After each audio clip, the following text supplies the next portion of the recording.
لەگەڵ دکتۆر کاوەسووم کە پسپۆری نەخۆشیەکانی دڵ و خەستەڕەیە باسی کاریگەریەکانی خواردنەکەی لەسەر نەخۆشیەکانی دڵ دواتریش ئەچینە هەندێک وردەکاری ترەوە. دکتۆر بەخێر بیت، بۆچی دایم کە باسی نەخۆشیەکانی دڵەکرێ یەکسەر باسی خواردنەکرێ لەگەڵ ئایا نەخۆشیەکانی دڵ جیا لە هەموو نەخۆشیەکانی تر ئەوەندە خۆراک کاریگەری هەیە لەسەری یاخود هۆکارەکە چیە؟ سپاس بێوەش کاکتۆر. یەکێک لە هۆکارە سەرەکیەکانی نەخۆشیەکانی دڵ و بۆڕێ خوێنەکان خواردنە. بە تاتی کە ئێستا و خواردنانێکی ئێمە دەیخۆین زۆربیان ناتەندروستە و خواردنی خێرایە و خواردنی ناتەندروستە و ڕۆژەیەکی زۆر خواردنی ئامادەکراوی چەوری و ساتورەی تفاتی تێدا کە ئەمە بۆ تەندروستی مرۆڤەکان زۆر باش نیە. با ورتر باسیکەین. ئێستا خەڵک زۆر خۆیاوەتە بابەتی کیتۆ دایەت و ئەوانە. خواردنی کیتۆ یاخودە خۆراکانی کە ڕەبتیان بە کیتۆ هەیە و ئەوانەی زیاتر گۆشتە خۆن. کاریگەری نەرێنی هەیە، چکە ئێمە هەر لەگەڵ پزیشکێکی بەڕێز کە پسپۆری خۆراک و قەڵەوی بوو باسیەوەی کرد کە دڵیش وەکو هەموو ئەندامەکانتر لە گۆشت دروست بۆ کەواتە پێویستی بەوەیە ئەو کەسەی کە ئەوێت تەندروستی دڵی پارێزە گۆشت بخوات. سپاس. ئەمە سوالێکی زۆر مهمە. تازەترین ڕێنمایی توبی ئەمە یوروپیان سۆشایەتی کاردەڤاسکولەر هەیە، واتە کۆمەڵی ئەوروپا بۆ نەخۆشیەکانی دڵ و بەڕێخوێنەکان ساڵانە یان 2 ساڵ 3 ساڵ جارێ ئاپدەیت دەبێتەوە، تازە دەبێتەوە. ئاخیر ڕێنمایی کە لە مانگی نۆی 2021 دەرچووە لەسەر پریڤێنشن واتە خۆپارێزی بۆ نەخۆشیەکانی دڵ. یەکێک لە هەرە شتە سەرەکیەکانی بریتیە لە خۆراک. خۆراک چۆن دانراوە بە پێی ڕێنمایی توبی کە بۆ مرۆڤێکی تەندروست کە بیخوا. چەند شتێکی زۆر میمە. باشترین جۆری خۆراک بریتیە لەو خۆراکەی کە لە مدیترانیان واتە لە شەرقی ئەوسەط و لای خۆمانە هەیە، یان مەبەست خۆراک. ئەمە چەند شتێک دانراوە لەم جۆرە خۆراکە. یەکێک لەوانە بریتیە لە ساتورەیتد فات واتە چەوری، کەمە لە کیلۆدایتا بە ڕێژەیەکی زۆر دەخورێت، بە هیچ جۆرێ نابێت ساتورەیتد فات واتە چەوری مەیوو، ئەوەی کە لە پلەی گەرمای تێر لە پلەی گەرمای ژوورەوە بەستویەتی ڕەخە. ئەمە نابێت لە سادەی خواردنەکانی زیاتر بوو، کە لە سادەی خواردنەکانی زیاتر بوو زەرەر بە تەندروستی دەگەێنێ. ئەمە ساتورەیتد فات. دوام شت گۆشت. ئینسان نابێت لە هەفتەیەکدا بەپێی ئاخیر ڕێنمایی ئەوروپی کە دانراوە نابێت لە هەفتەیەکە لە 350 گرام بۆ 500 گرام زیاتر چەوری سوور بخوا. ینی ورتر و کوردیانەتر بڵین لە هەفتەیەکە چەند ژەم گۆشت؟ تۆ چەند ژەم نیە، تۆ دەتوانی نابێت لە نێو کیلۆ کەم زیاتر بخۆیت بە هیچ جۆرێک بە درێژایی هەفتەیەکە. یەکێک لەم شتانەی کە دانراوە ماسی هەفتەی جارێ 2 جار زۆر پێویستە بخورێ. ماسی خوێ تا بۆ بکرێ خوێ کەم بخۆیت، نابێت لە 5 گرام ڕۆژانە خوێ زیاتر بخۆیت. فروت واتە میوە و سەوزا پێویستە ئینسان زۆر مرۆڤەکان بۆ تەندروستی خۆیان ئیتیمان بە سەوزە و میوە بدەن. ئەبێ ڕۆژ 2 بۆ 3 جار بی 2 بۆ 3 جار بیخۆیت کە ئەمە لەکی دوایدا ناخورێ. ئەبێ ڕۆژانە 200 گرام سەوزە و 200 گرام میوە بخۆیت بەلایانی کەمەوە بۆی کە بە تەندروست بمێنیتەوە. کەواتە یعنی بیست زەبوت پێچوانەی کیتۆ دایتە ئەمەیکە ئاخیر ڕێنمایی توبی ئەمە مانگی نۆ دەرچووە ئەواتە پێش مانگێ ئەم ڕێنمایە دەرچووە. ینی ساتورەیتد فات چەوریەکان نەبێت لە سادەی خواردن زیاتر نەبێت، گۆشت نابێت لە نیو کیلۆ زیاتر بخۆیت لە هەفتەیەکە. ئەبێ ڕۆژانە 200 گرام سەوزە 200 گرام میوە بخۆیت. مهمترین یەکێک لەو شتانە فایبەرە کە ئێمە زۆر جار کەم بیخۆین، بەتاتی ئەوانەی کێکی دوودای دەکەن زۆربیان نایخۆن. فایبەر لە چیدایە؟ لە چەند خواردنێکدا بەتاتی وۆڵ گرین واتە دانەوێڵەکان کە ئەمانە زۆر بەسوودا. ئەبێ بەلایانی کەمەوە ڕۆژانە 50 گرام زیاتر فایبەر بخۆیت. زۆر دانەوێڵەکان وەکو نۆکو نیسک و پاقلە و فاسۆلیا ئەمانە زۆر بەسوودا. یەکێک لە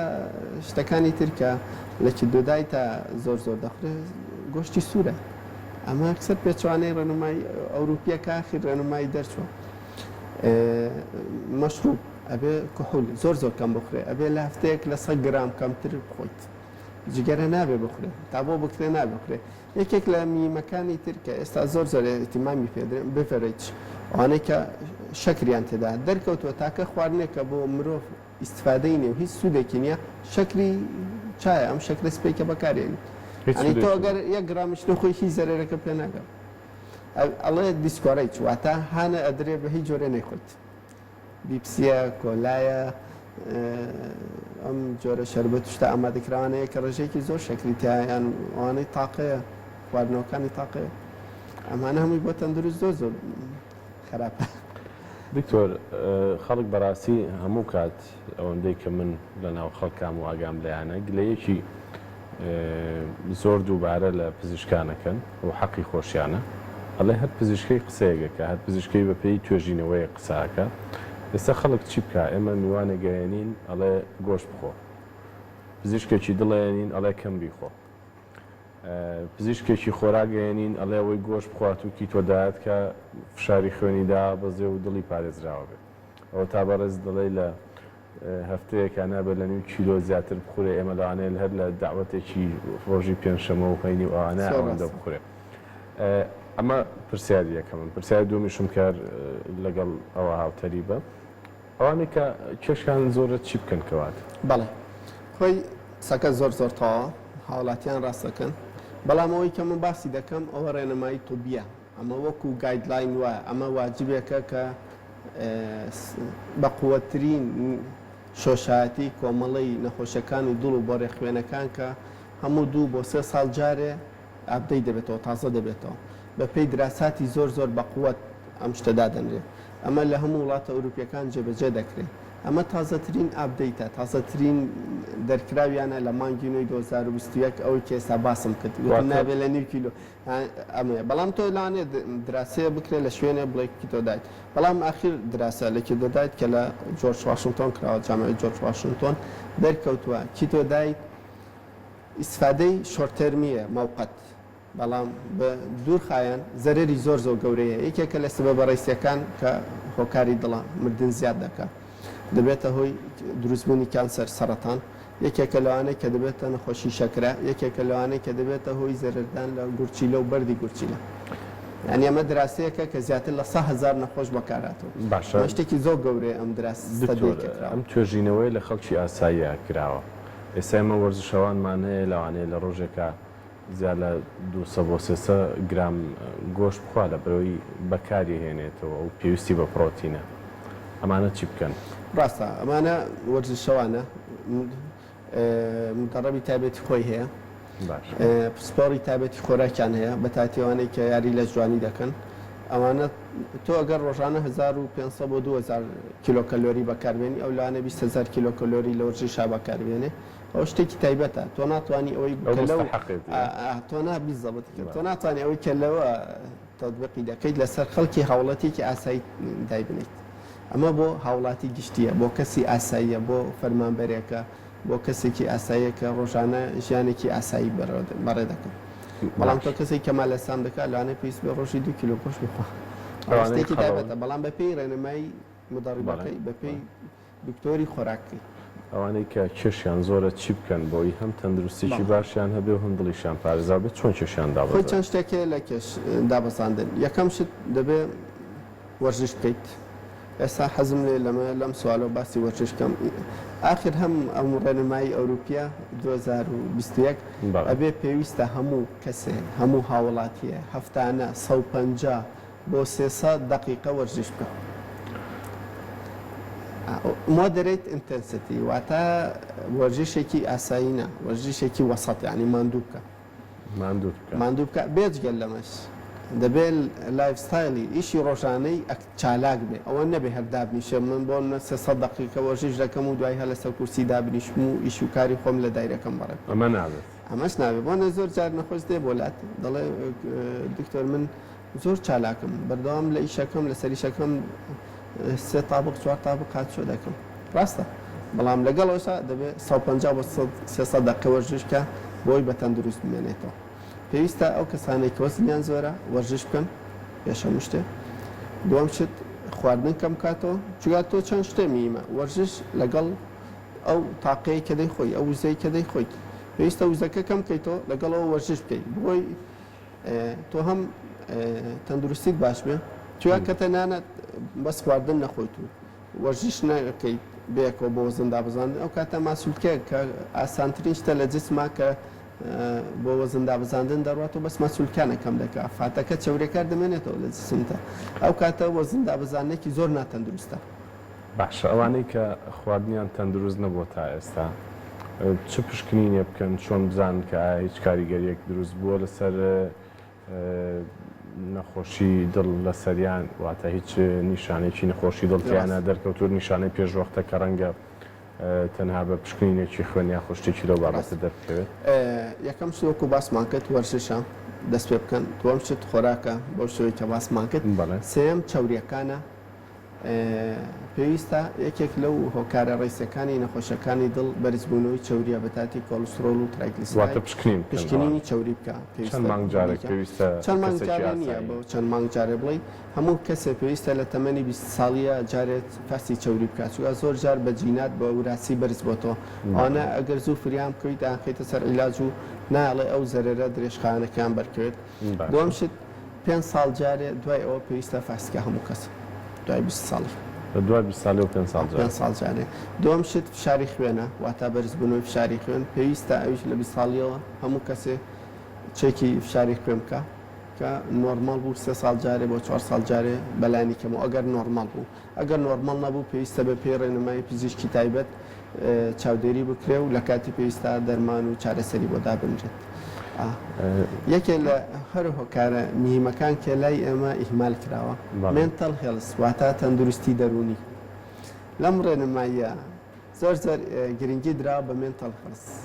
پێویستە ئەو کەسانێک کە سترێسیان هەیە نەخۆشی خەمۆکیانەیە لە کار و ئیشەکانیانە زەختێکی زۆر ئیشان لەسرە پێویستە بەردەوام ئاگان لە تەندروستی دەرونیان بێ لە کاتی پێویستە بنێرێ بۆ لای پسپۆڕی دەرونی تایبەت یان شارەزای دەرونی پێویستە سایکۆتەرپی واتە چارەسەری دەرونی بۆ بکرێت لە کاتی پێویستە کە خەمۆکی بێ دەرمانی بەدامرێ چونکە دەرکەوتووە یەکێ لە سبەبە ڕئیسیەکانی نەخۆشیەکانی دڵ و بۆ ڕێخوێنەکان سترێس و خەمۆکی و قەلەقیە ئەوەی کارە زۆر کۆڵ بە دنیا هەڵ نەگرن. بەدەر لەوە ئەوانەی کە لە خێزانیانە کەسێک نەخۆشی دڵی هەبووە جا لەسەر و تەمەنی 40 ساڵیەوە بە یاخود دواتر بن هەروەکو ئەو ڕۆتینەی کە بەڕێزت باسە کرە بێ پشکنین بۆ خۆیان بکەن یاخود دەبێت زووتر دەست پێ بکەن. خۆی ئەوانێکە لە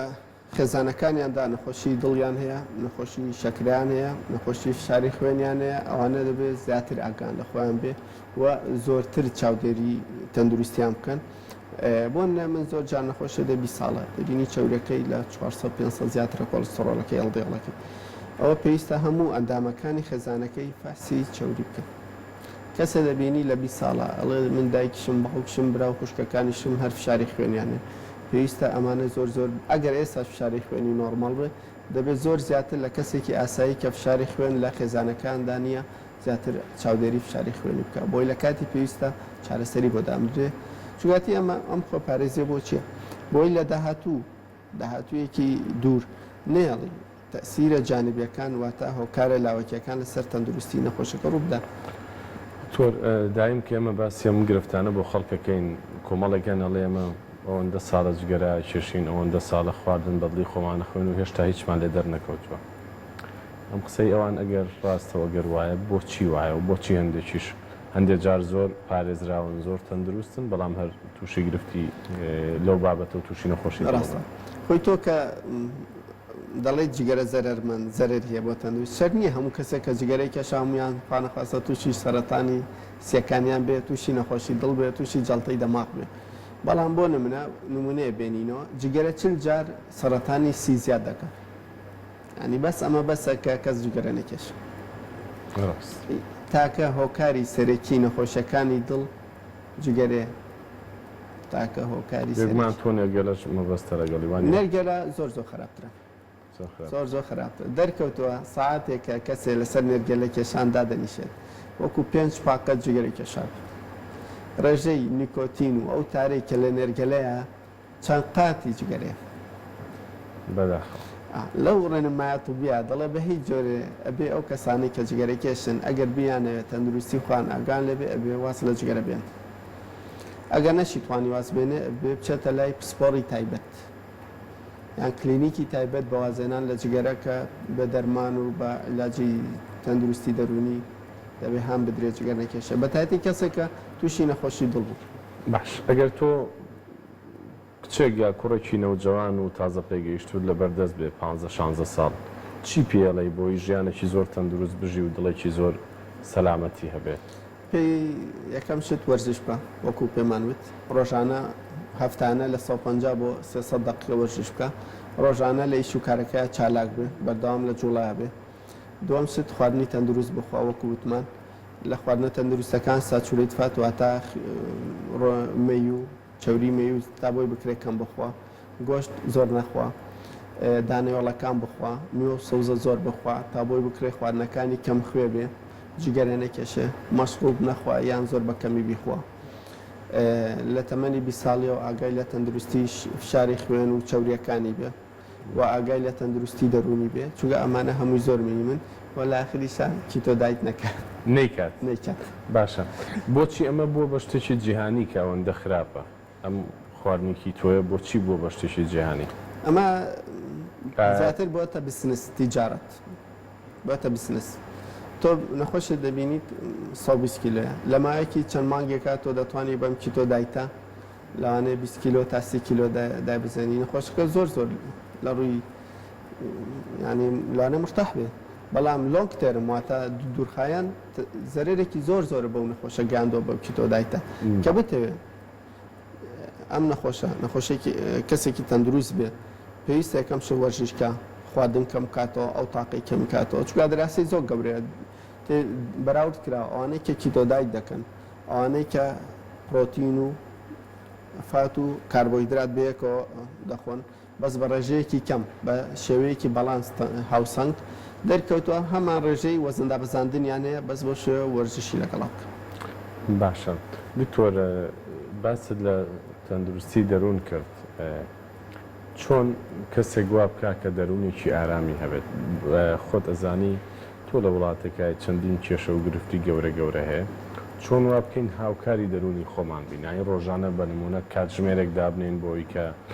پیاسەیەکی هێواشی تیا بکەین خوێندنەوەیە بکەین چی بکرێت بەڕای تۆ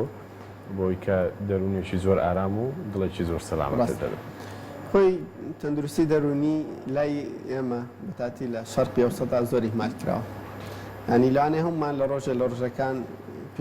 زۆر زیاد تووشی خەمۆکی دەبی سترێسی شوکار داوامەکەت پێویستە بەردەوام ئاگامان لە تەندروستی خۆمان بێ خەوێکی باش بخەوین بەلای کەمە ڕۆژان 24 ساعت 7 ساعت بخەویت و ئەو کاتانێک کە لە داوام دوورکەوتیتەوە تەندروستی خۆت زۆر ئاگال لێبێ زیاتر هەموو سترێس و شتەکانی داوام نێنیتەوە ناوژانی ڕۆژانەی خۆتەوە و لە کاتی پێویستیشە کە کەسێ زانی لە ڕووی دەرونیەوە سترێسی ئیشی زۆر لەسرە تۆزێ خەمۆکە خەوی باش نییە قەلەقە پێویستە بگەڕێتەوە بۆ لای پسپۆڕی دەرونی شتێکی زۆرە چۆن ئێمە کە هەڵامەتێ دەگرین زۆر لامان ئاساییە لە ماوەی 2 ساعتە چین 4 دکتۆر دەکەین بۆ لە کاتی خەمۆکییان لە کاتی سترێسە هەبینی زۆر زۆر زۆر تۆ نامرتاحیت بۆ نەچین بۆ لای پسپۆڕێکی دەرونی کەمیشە پسپۆڕە و ئەسڵەن پسپۆڕە دەرونیەکە لەوانەیە بێت چارەسەر بێ دەرمانش چارەسەرمان کرد. باشە کەواتە هەندێک جار خەمۆکی ئەبێتە هۆی دڵەکوتی و دڵپەلەپەلکردن ئەمە چۆن جاکەینەوە لەگەڵ نەخۆشێکە کە بەڕاستی نەخۆشی دڵی هەیە چ نیشانەیەکە کە ئێمە بیزانین بە دەرلەوەی پێشەوەی بچینە لای پزیشک خۆعادەتەن پسپۆڕی دڵ دەتوانێت دڵەکوتەیە کە بەوەی خەمۆکیەوە بێت دڵەکوتەیە کە بەوەی نەخۆشیەکانی دڵەوە بێ جابکاتەوە پێویستە و کەسانێک کە دڵەکوتانەیە ئەگەر نەستوانێت بچێتە پسپۆڕێکی دڵ با بچێتە لای پزیشکێکی گشتی کە ئێستا زۆربەی بنکە تەندروستەکان لێتی دەتوانێت بۆی جابکاتەوە چونکە ئەمە زۆر ئاسانە ئەمە زۆر ئاسانە ئەنی بۆ کاتێک تۆ مێژووی نەخۆشەکە لە نەخۆشەکە وەردەگریت بۆی دەبینی کە ئەمە هیچ فشارێکی خوێنی نییە شەکرەی نییە نەخۆشی دڵی نییە لە خێزانەکانە نەخۆشی دڵنەوە بەڵام کاتێ مێژووی ژیان و ئیشوکاری لێوەدەی دەبینی زۆر مەشغوڵە زۆر قەلەقە ئیشوکە سترێسێک و زەختێکی داوامی زۆر لەسرە و چەند فاسێکی سادەشەیە و لە زۆربەی مەرکەزەکانی بوون کە تۆ هەڵکاریەکی دڵی بۆ دەکەی دەبینی هەڵکاری دڵەکە نۆرمەڵە بەس تۆزە دڵی خێرایە یامۆنە کە فاسێکی خودەیان خوێنی بۆ دەکەیت خوێنی مشکلەی نییە کەم خوێن نییە خودەکانی باشە تۆ عادەتەن ئەم نەخۆشانە زیاتر لەگەڵ خەمۆکی و قەلەقی و سترێسی شکارەتە. بەڵێ کۆتا پرسیار و بابەت هەندێک جار ئەوەی کرد کە بەشێکی گەنجان پێوەی ناڵێن ئەڵێ کارەبایی دڵمان تێک چووە ئەمە لە گەنجانیشا زۆر ئەیبێنین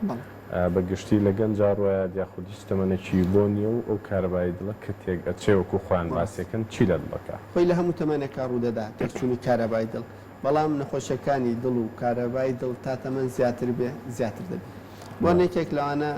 زەبزەبەی ئوزەینی AF لە تەمەنی 70 بۆ 80 ساڵی لە سادەی کۆمەڵگا هەیەی بەڵام ئەگە بەراوردێکی لە 20 ساڵیە لەوانێ لە 5,000 نەخۆشیش نەخۆشی نەیبێت تاوان لەگەڵ تەمەنە زۆر زۆر سیادا چەندەها قات دەبێت بەڵام ئەوەش مانای ئەوە نییە کە کەسێ کە تەمەنی کەم بوو تووشی تێکچوونی کارەبای دڵ باشە کەسێک پرسیاری کردووە لە من پیانوتمە بێت دڵێ کۆتەری کەوی بۆ بکرێ ئەمە حاڵەتێکی قورسە ئاسان ڕاستە بۆ مەسلەی کۆتەری چەند ئێمە هەزارەها جۆر تێکچوونی کارەبای دڵمانە زۆربەی جۆرەکانی جۆری سادەیە پێویست بە چارەسەرێکی قورس ناکە شتی بەسیتە وەکو خۆمانەڵی بەڵام هێندێک جۆری هەیە کە تێکچوون وەکو شۆرتی کارەبایی وە لە ناو دڵە ئەوانە پێویستە کۆتەری بکرێ هێندێک جۆریان ئەمە بەداخۆ سلێمانی نیمانە لە هەولێر تازە ئازام دەستیان پێ کردووە لە هەموو عراقیش لە ناسریە و لە بەقاش کەمێ ئەیکەن بەڵام بەو شێوە پێشکەوتووە نییە لە بەرەوەی پسپۆرێکی زۆر وردە و پسپۆری زۆر تایبەتە دێ بۆم جۆرە قەویە زۆربەی نەخۆشەکانمان بەداخەوە دەڕۆن بە وڵاتانی دراوسە تا چەند لە ئاستی سنتەری نەخۆشیەکانی دڵی سلێمانی ڕازی لە ڕووی چارەسەرەوە ئێمە بە شانازیەوە سنتەری دڵی سلێمانی یەکەم نەخۆشخانەی دڵە لە ئاستی عراقدا تاکە نەخۆشخانەی دڵین کە 24 ساعت جەڵتەی دڵ ئەو نەخۆشانەی کە بەداخۆ جەڵتەی دڵ لەیان دەدا لە نظامی عالەمیدا بێت لە 2 ساعت کەمتر قەسەران بۆ بکرێت لای ئێمە کەمتر لە 9 ساعت دەکرێت لە کاتی گەشتنە بە نەخۆشخانە و بەردەوام تینیمی خەفەرمان هەیە لە قەسەرە و لە خەسخانە و یەکێک لە گەورەترین چاودێری وردی دڵمان هەیە کە 33 بۆ 34 جێگامان هەیە و بەداخەوە بەردەوام پڕە لە نەخۆش چگە ئەمە لە بێجگە لە سلێمانی لە کەرکووک و خانەقین و دەرەوەی سلێمانیش نەخۆشێکی زۆر زۆرمان بۆ دێ لە بەرەوەی سنتەری دڵی سلێمانی ناوبانگێکی زۆر باشیە و بە شانازیشەوە یەکەمی لە سەراستی عراق باشە کەواتە دەستخۆشی بۆ بەڕێزت دکتۆر و بۆ هەموو ستافی سنتەری نەخۆشیەکانی دڵ لە سلێمانی ومێدمان سەلامەتی هەموو لایەکە